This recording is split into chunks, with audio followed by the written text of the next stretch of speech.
Wow, it's such a nice, wonderful day that today we'll be talking about nanny orientation importance.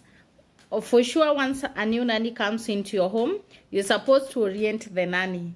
Like ndio understand family dynamics za hiyo familia, that is things like the parenting styles, also the needs of the family. Pia lazima akuwe na ile routine familiarity ndio aelewe schedule ya nyumba yako inakaaje.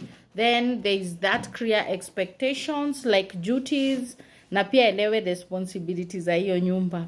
Pia tunafaa kuwa address concern, anafaa kuorientiwa ndio ajue vile ata address concern to who and to who. Kama for example it's a married couple, ni nani anafaa kuuliza swali, ni mama ama ni baba? As in also there comes in the boundaries, Also there is the way of the peace of mind. Juu mtu akikosa kuorientiwa amekuwa in a different background, maybe if it's the training center, maybe like ours, we train, our training center is a very different background with what you have at your home. So orientation is very key. As unajua pia ukienda job, huwezi enda job mahali alafu all of a sudden unaingishwa job and you're told you looked for this job, there is the job, tako it. It's not possible. Hata tukiangalia penye tumeajiliwa, there is that induction in the orientation program, so that the person can understand what is the JD of that job, what are the descriptions of that job, what are the boundaries. Also you get to learn about vitu kama rules za hiyo nyumba ndio uweze kuishi. Pia inasaidia familia on clear communication with the nanny so that they can understand hii familia inakaaje, nitakaaje nayo, There is that also the peace of mind for the family too. Because mtu akielezea nani wake, of course hakuta kuangana vitu kama makelele, and that kama hakuna makelele, that brings a peace of mind, Also there is the enhanced confidence. At least ukiacha huyu nani ambaye umeorient, you are sure everything will be tackled vile umemuonyesha na vile umemuorient ama you've taken her through the induction program. Also there is that strong bonds ya relation, because like ukionyesha huyu nani, this is not wewe fanya kazi yako, na ule nani hata kuwa comfortable, hataweza kulelea watoto vizuri, so lazima uweze at least kumorient, aelewane na hii nyumba, aelewane na watoto. Na hapa ndipo unaona every nani ana need orientation. Hata wakija hapa kwetu kwa training center at Nanny's House of Help KE, huwa tuna orient. We show them this is the kitchen, this is the bathroom, this is the washroom, This is the bedroom, this is the dining, this is the sitting or the living area, this is the compound, This is what you're supposed to do and to carry yourself when you're around. Also when you in the part of orientation, pia hapo ndipo mnaelewananga like vitu kama off yako ni Sunday from this time to this time, these are my boundaries, I don't like this in my house, I like this. Na huyo nani anaweza kukuelewa.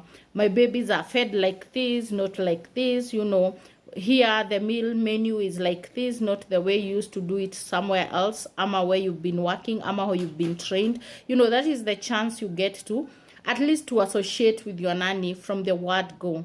Also give boundaries. Some of us mummies, we don't give boundaries, and then msichana akikosa, you're there shouting at the girl and telling her, hey, mbona unafanya hii? But from the word go, mommy, you never told this nanny. So una need kukua na time na yeye, aelewe kazi yake, aelewe boundaries zake. Na for sure, I believe within 1 to 2 weeks, if you orient your nanny vizuri, hamtakuwa na ishish. But I find it difficult when some of the moms call me and they're like, Sally, this girl is not catching up. Somebody cannot catch up in one day. Jiangalie tu mami. Hata we mwenye penye unafanya job. Hakuna vile ulishika hiyo job na siku moja.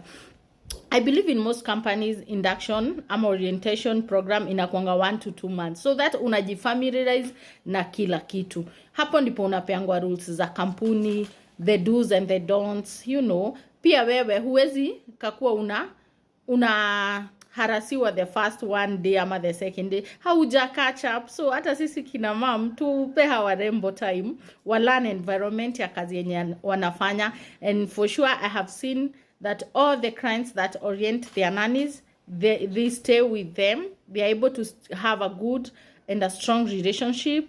They're able to take care of their babies. They're able to do their chores effectively and make sure that everything is done accordingly. So moms, tujitahidi hapo kwa kuorient. Let's keep on orienting our girls. Wacha tuonyeshe hata kutumia hizi electronics in the house. Maybe whatever is in my training center, the make is not the same as make. For example, let's take a microwave.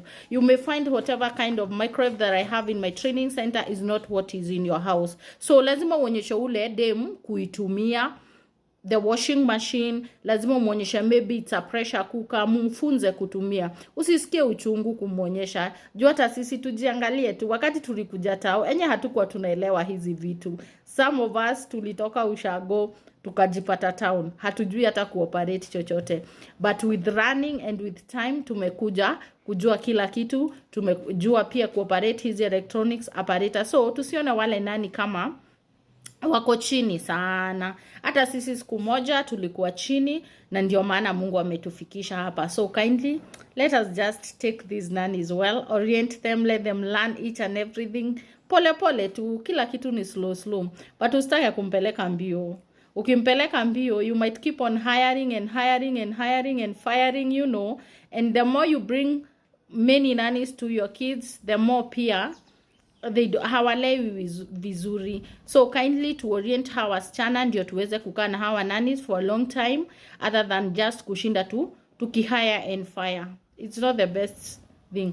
Put yourself in the same shoes as that nanny. Hata wewe mahali unafanya job, imagine if you went that if you reported today and then after day boss wako akwambie you are not performing, Sally, I need to fire you.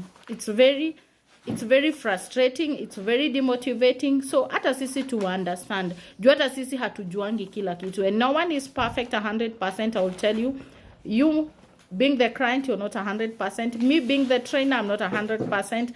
The nanny is not 100%. None of us is perfect 100%. There is that kabit that we have our weaknesses and we have our strengths. So let's not dwell mostly on our weaknesses, but also dwell on the strengths, so that we are able to have a stronger relationship with these nannies, na waweze kutufanyia kazi vizuri, waweze kutulelea watoto, waweze pia kutufanyia kazi za nyumba, kutupangia nyumba zetu. Tukiwa na wageni, they don't feel bad to remain when it's their off Sunday. They will remain, they will help you. So let's just orient these girls, and for sure you'll thank me later.